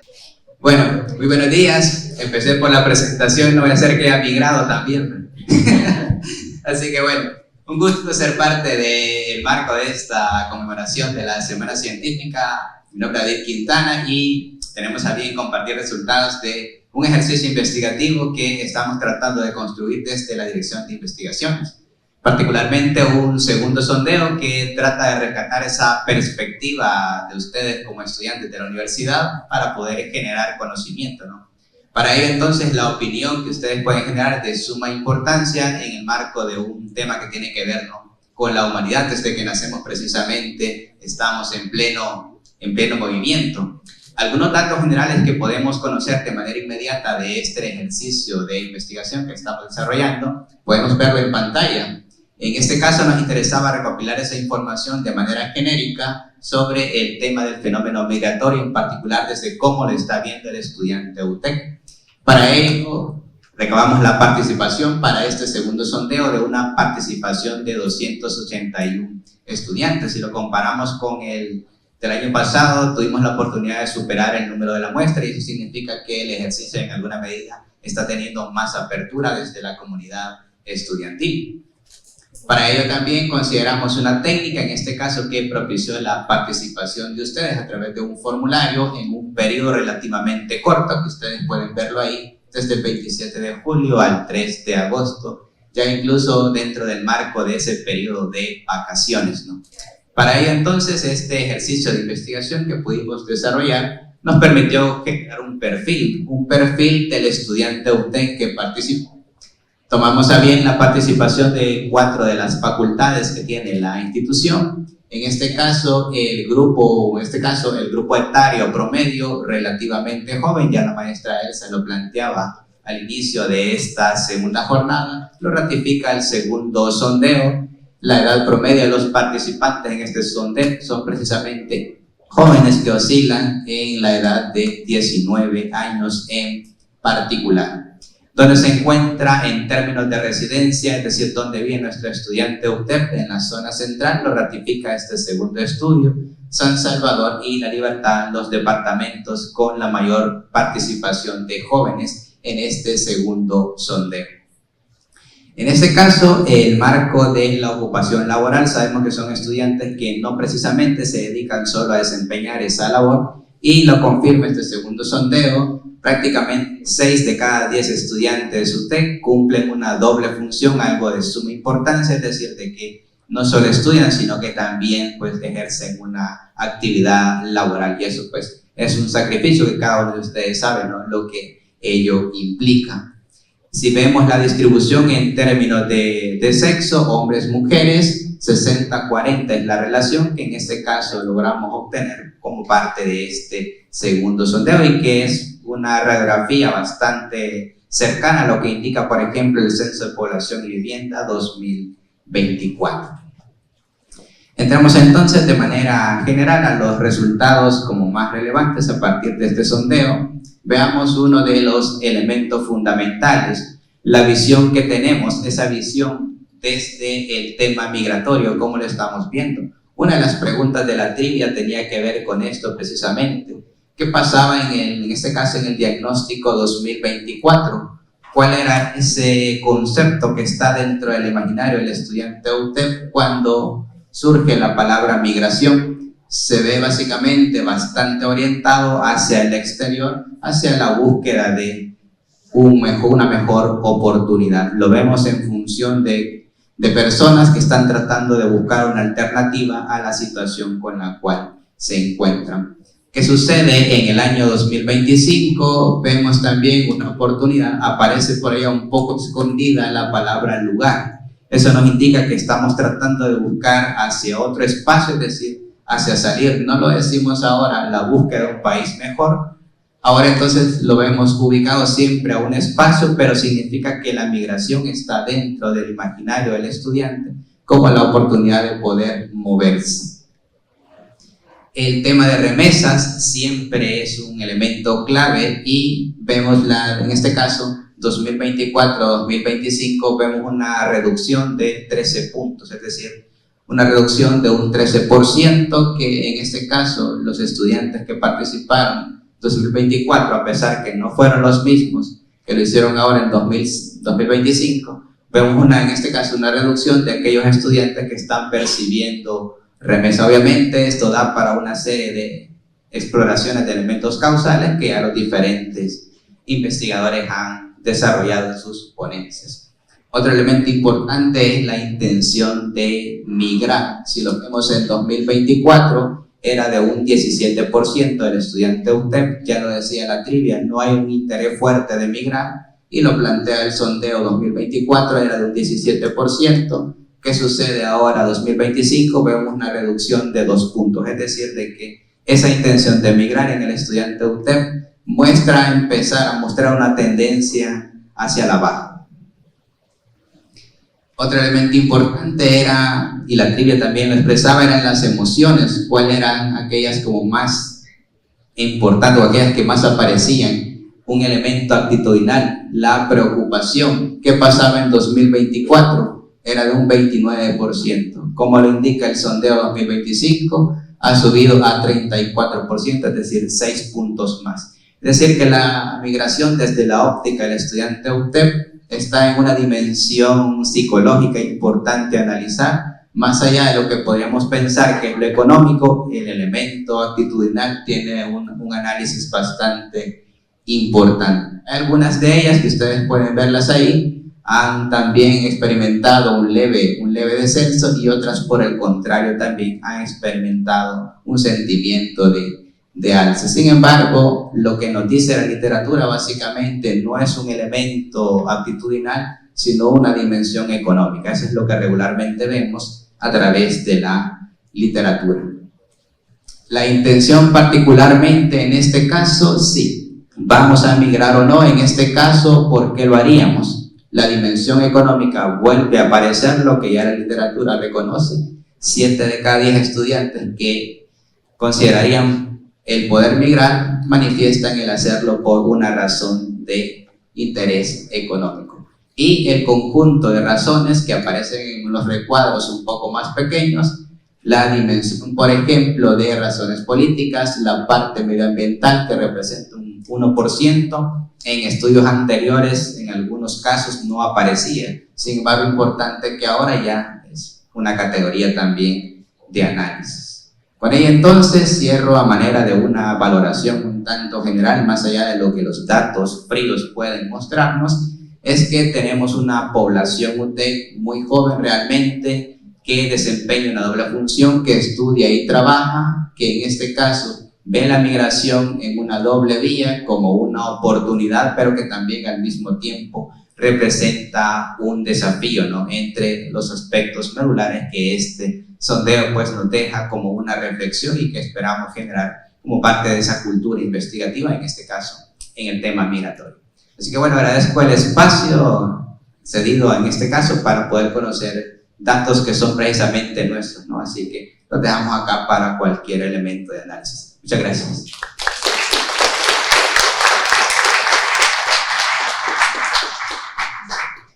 Muchas gracias, investigador, por esa presentación.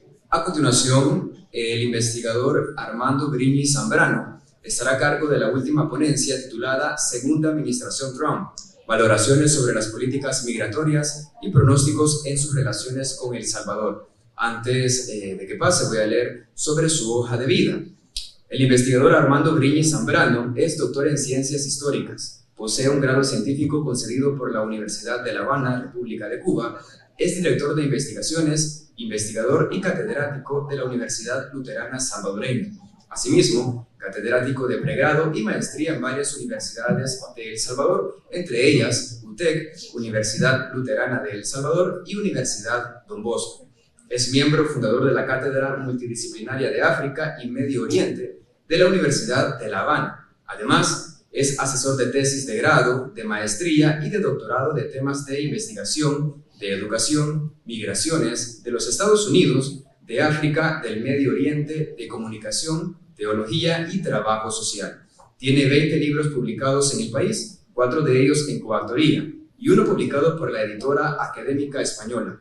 Asimismo, fue compilador de los catálogos de investigaciones 2015-2018, 2019-2021 de la Universidad Luterana Salvadoreña. Recibamos con un fuerte aplauso al investigador Armando Briñi Zambrano.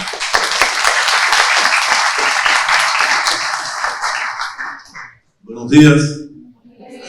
Primero que todo, quiero agradecer a la Universidad Tecnológica por la oportunidad de presentar esta investigación que no está totalmente terminada, pero está bastante avanzada, ¿no? Y que tiene que ver efectivamente con los temas migratorios, sobre todo relacionados a las políticas estadounidenses, que todos sabemos que de una u otra manera incide de una manera determinante en la migración de salvadoreños y salvadoreñas hacia los Estados Unidos, que es el principal país receptor de la migración salvadoreña. Esta es una investigación también que es como un ciclo. Esta es la cuarta investigación que tiene que ver con la administración Trump. Si ustedes recuerdan, Trump ganó una elección, después perdió, después vuelve a ganar la elección, por lo tanto hay un periodo intermedio entre su primera administración y la segunda administración, y ese periodo intermedio fue el presidente Joe Biden, pero en este momento lo que estamos viendo más que todo y analizando es la relación de esa primera administración Trump con esta segunda. El problema de investigación, bueno, ya sabemos, realmente hay Estados Unidos y El Salvador tienen una relación económica extremadamente importante. Año 2023, 8.000 millones de dólares en remesas, lo que nos dice que la remesa sigue siendo la principal fuente de ingresos del país. A la vez, el total de migrantes salvadoreños hacia Estados Unidos, en este momento hay 234.000 salvadoreños y salvadoreñas que están protegidos por el TPS, o sea, por el estatus de protección temporal. Esto tiene vigencia hasta el 9 de septiembre de 2026, quiere decir que todavía tiene un año más de vigencia. El dato que es importante porque, por supuesto, condiciona la propia relación de la administración Trump con la administración actualmente del gobierno del presidente Bukele. A la vez, como todos sabemos, hay una gran situación irregular como migrantes. Hay miles de salvadoreños que se encuentran en esa situación. Es una cifra que realmente difícil de determinar con exactitud, pero yo así a priori consideraría, a lo mejor en mi estimada esa me dice que no, que es demasiado, pero yo creería que hay más o menos unos 350.000 salvadoreños y salvadoreñas que están en este momento con un estatus irregular dentro de los Estados Unidos.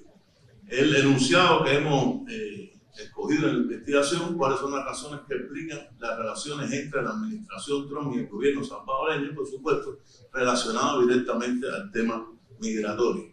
Estos son los objetivos, el objetivo general, fundamental, esas razones que explican estas relaciones, objetivos específicos, valorar los impactos económicos, políticos y sociales de las políticas de la administración Trump, estamos hablando de esta segunda administración, analizar las relaciones económicas y políticas de la administración Trump con relación a sus aliados principales, Canadá y México, y reconocer los principales temas que abordan las relaciones entre los Estados Unidos y El Salvador.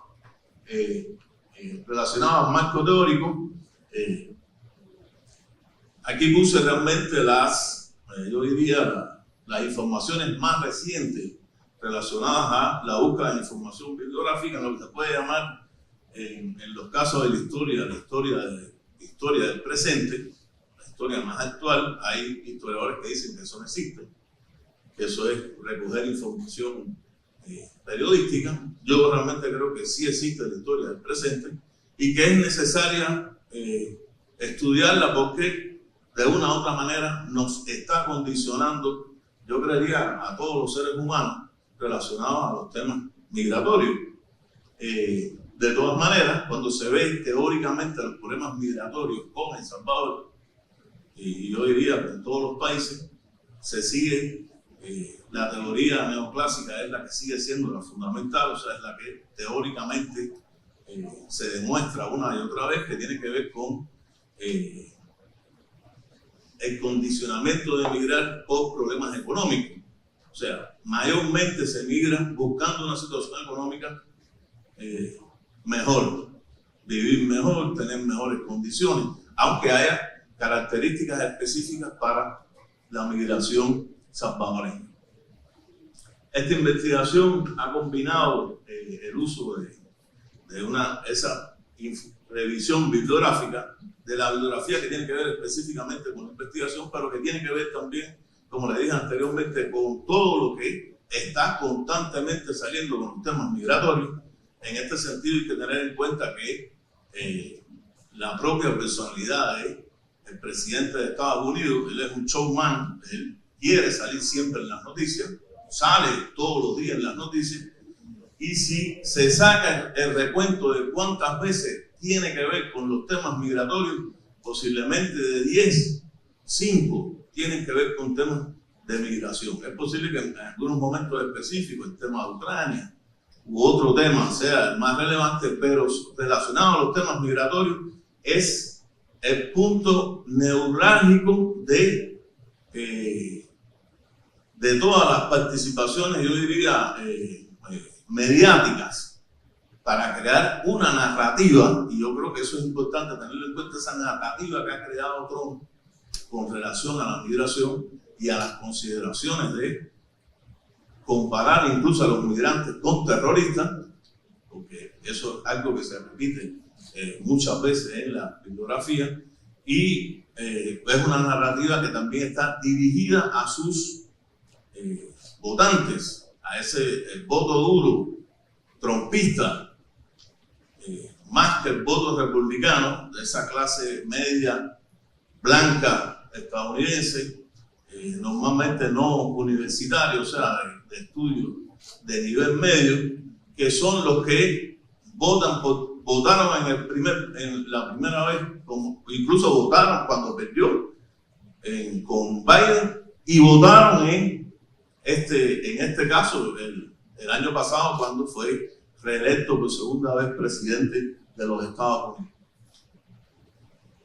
Entonces, en esta metodología de investigación se combinan esos dos métodos. Se han hecho también entrevistas a especialistas del tema. Los criterios de inclusión de esos especialistas, ahí lo tenemos, criterios de inclusión o criterios de exclusión. Son especialistas en el ámbito de las relaciones internacionales, especialistas con experiencia en el área de investigación en los últimos 5 años. Realmente todos tienen más de 20 años, de nacionalidad salvadoreña, extranjera, sexo indiferente, edad de 30 años en adelante y disponibilidad de participar en este estudio. Como resultados, yo diría general, en este contexto general, yo creo que ha aparecido en toda esta revisión bibliográfica una coincidencia entre ese segundo mandato de Trump y en este momento de la presidencia de El Salvador, donde se han generado expectativas sobre una posible alianza estratégica, dada la afinidad ideológica entre ambos líderes, estilos populistas, discursos disruptivos y enfoques pragmáticos en seguridad y migración. Yo creo que en esto hay coincidencia entre ambos, y eso, por supuesto, aumenta el acercamiento entre uno y otro. Con relación a migración, esa promesa que hizo Trump de las migraciones, por cierto, es importante tener en cuenta, en el primer periodo de Trump siempre pareció que Trump era como el que más personas había expulsado a los Estados Unidos. Realmente no es así. En el primer periodo de Trump, la administración Obama seguía teniendo el récord de expulsados a los Estados Unidos. Incluso todavía tiene récord, aunque parece que en este segundo periodo en cifras sí va a haber cambios que van a ser notables, ¿no? Y en este caso hay un incentivo a esa renovación para los salvadoreños en el 2026, y esto está relacionado, por supuesto, al tema de la economía. El Salvador sigue dependiendo de las remesas. Se pueden ustedes imaginar si se manda a 230.000 personas, 200.000 o lo que se capturen, 100.000 salvadoreños, que se elimine el TPS y lleguen a El Salvador, eso traería, yo diría, un caos económico. Y vivimos en crisis económica. No es que El Salvador esté en crisis económica solamente, o sea, hay una crisis, hay una amplia recesión, una larga recesión de la economía, y en esa larga recesión está también El Salvador. Por lo tanto, si se sumara a esto, sería un momento disruptivo, y yo diría que fatal, ¿no? Y eso es una de las cosas que evidentemente motiva al presidente salvadoreño y al gobierno salvadoreño a mantener una relación, digamos, entre comillas, cordial con el presidente Trump. O sea, aparte de sus afinidades ideológicas, hay diríamos, causas puramente económicas que también motivan que exista esa buena relación entre ambos. Fíjense, aquí está en el cuadro, aquí está un cuadro comparativo de la fuente La Jornada de México, de las deportaciones que ha hecho la administración Trump, comparada con Biden en 2024, 248.000, 2025, de enero a agosto, solamente de enero a agosto, han habido 350.000 deportados, o sea, un incremento en el mismo periodo del año del 41%. Por lo tanto, si en un primer periodo de Trump sus promesas quedaron en algo así como su diatriba mediática, ¿no? Y su narrativa mediática como tal, en este caso sí está cumpliendo su palabra. O sea, el aumento es drástico si suponemos que esos deportados se mantuvieran en sus 4 años de gobierno. Si está 4 años de gobierno nada más, aunque sea una especulación, evidentemente sí rompería todos los récords relacionados con incluso cualquier administración de los Estados Unidos. Ahora, sabemos Trump, no rechazo al Tratado de Libre Comercio solo el que tiene El Salvador con los países centroamericanos, República Dominicana y Estados Unidos. O sea, en Trump hay un rechazo total a cualquier acuerdo. Todos sabemos que lo que le interesa es poner aranceles y recuperar con esos aranceles todo el dinero que pueda recuperar. Ahora, es importante que se entienda que Trump contempla una política exterior transaccional basada en el intercambio directo de beneficios, sin compromisos con derechos humanos o gobernabilidad democrática. O sea, a él lo que le interesa es qué tú me das y qué yo te voy a dar a ti, qué yo recibo para yo darte. Y en ese sentido, realmente hay que tener en cuenta el tema del SECOT y esos deportados que han traído hacia El Salvador. ¿No? Trump tiene que ver que hay un beneficio. Ese es el beneficio que él ve materialmente, físicamente. Y por supuesto es lo que hace que la relación con el gobierno salvadoreño se mantenga en una posición que hay que considerar muy positiva, diría yo, y que el tema relacionado a las deportaciones de salvadoreños o a la eliminación del TPS o a que en el 2026 termine no se ha tocado, por lo menos hasta el momento, ¿no? Lo cual quiere decir que lo que ha hecho la administración Trump relacionado con el gobierno salvadoreño ha sido de una u otra manera beneficioso para el gobierno de El Salvador. Y relacionado a la cooperación internacional, bueno, sabemos la USAID ya está prácticamente, esto hay una afectación de programas sociales y de desarrollo, una afectación para El Salvador que podría también traer consigo algún tipo de aumento de la intención de emigrar hacia los Estados Unidos, aunque esto todavía no ha ocurrido. O sea, estamos hablando de algo así como la posibilidad, ¿no? Un pronóstico.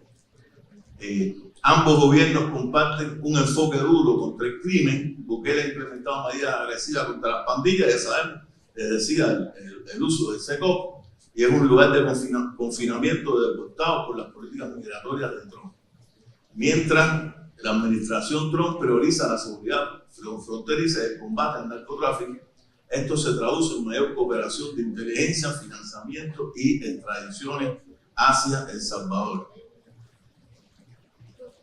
Ahí, por supuesto, siempre está la posibilidad de tensiones potenciales. A mí normalmente no me gusta hacer pronósticos, pero a veces uno debe hacer un pronóstico por lo menos de acuerdo a la información que tiene. No vaya a ser que mañana pueda ocurrir, ¿no? Y yo realmente creo que en Estados Unidos se mantienen esas acusaciones de violación de los derechos humanos contra El Salvador, contra el gobierno salvadoreño, por parte de autoridades estadounidenses. Cuando digo autoridades estadounidenses no estoy diciendo la administración Trump, estoy diciendo sobre todo en el poder legislativo y el poder judicial, los demócratas, sobre todo, muchos congresistas, tienen posiciones de críticas agudas contra el gobierno de El Salvador y, por supuesto, esas acusaciones se dirigen a lo que ellos llaman la concentración del poder ejecutivo en El Salvador y al uso del estado de excepción. Y lo otro posible también es el acercamiento del presidente y del gobierno salvadoreño a China, lo cual podría crear afecciones, grandes fricciones con El Salvador. Todos sabemos, no solo la biblioteca, se está construyendo un estadio. China es abierta a dar realmente recursos, no reembolsables, como es la biblioteca y como es el estadio, pero también reembolsables a largo plazo. Y Estados Unidos hoy no tiene realmente la capacidad que tuvo en años pasados o en historias pasadas, y China sí tiene dinero para prestar. Y habría que ver esto, recibiría presión. Yo de todas maneras le digo, solamente lo veo como tensiones que pueden ser a largo plazo, ¿no? Con relación a los especialistas que fueron entrevistados, esto es lo que normalmente ellos coincidieron. Las políticas de Trump con respecto a los migrantes salvadoreños se mantendrán o acentuarán la presión sobre ellos, probablemente hasta tomar piso de persecución. Se experimenta con mucho temor y ansiedad ante la posible persecución y posterior deportación. Si hay deportaciones, habrá menos remesas, con la consiguiente afectación de la economía salvadoreña que depende de ella. No se considera que la administración estadounidense ejecute un plan de deportaciones. La única indicación es deportar a todos los que puedan, y cómo se realice no es lo más importante, y el gobierno salvadoreño no tiene otra opción que ser obediente y sumarse a los esfuerzos que Estados Unidos solicita. Esto es un resumen de las coincidencias de los especialistas entrevistados, lo que ellos han opinado. Y a forma de conclusiones, voy a dejarlo solamente ahí por un problema de tiempo. No, está bien. Con relación a la retórica antimigrante de la administración Trump, especialmente por las posiciones públicas o vía de medios de comunicación del mismo presidente, así como las deportaciones masivas de inmigrantes ilegales, esto ha impactado en el menor flujo de inmigrantes hacia Estados Unidos, a lo cual se suma que el aumento de los costos para emigrar han crecido y se hacen menos asequibles para la mayoría de los posibles migrantes. En este sentido, puede ser que no sea totalmente real, pero incluso la administración estadounidense ha sacado comunicados públicos donde dice que incluso momentos donde prácticamente nadie ha cruzado la frontera. Yo dudaría que nadie haya cruzado la frontera, ¿no? A pesar de que el muro ahora es triple y que está el ejército, pero la frontera es muy larga, hay muchos huecos por debajo abiertos que tienen a lo mejor 50 años, entonces, pero de todas maneras lo cierto es que drásticamente ha disminuido. La política migratoria de Trump en su segundo mandato ha sido mucho más agresiva que en los años anteriores, reflejando una prioridad clara en la aplicación estricta de leyes migratorias. Este aumento sugiere mayor presión sobre países como El Salvador, que deben recibir y reintegrar a miles de ciudadanos deportados. Impacto económico y social en El Salvador, especialmente en comunidades dependientes de remesas, posible tensión diplomática si las deportaciones masivas no se coordinan adecuadamente con los gobiernos centroamericanos. Su política migratoria ultraconservadora satisface a los votantes republicanos blancos, religiosos, de zonas rurales y baja educación, atemorizados por la mayor diversidad demográfica y cultural del país, y el núcleo duro de su base electoral sigue ilusionado con sus promesas grandilocuentes de esplendor y empleos, goza de ataques frontales a la prensa y celebra el endurecimiento migratorio.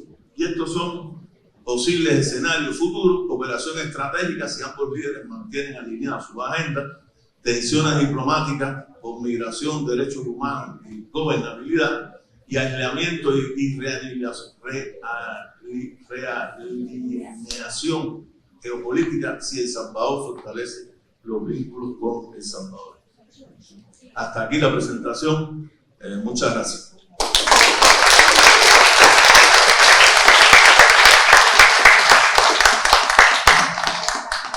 Muchas gracias al investigador por esa presentación muy enriquecedora. Con esto finalizamos la jornada correspondiente a este día, no sin antes le invitamos al día de mañana a participar en las actividades que se estarán desarrollando.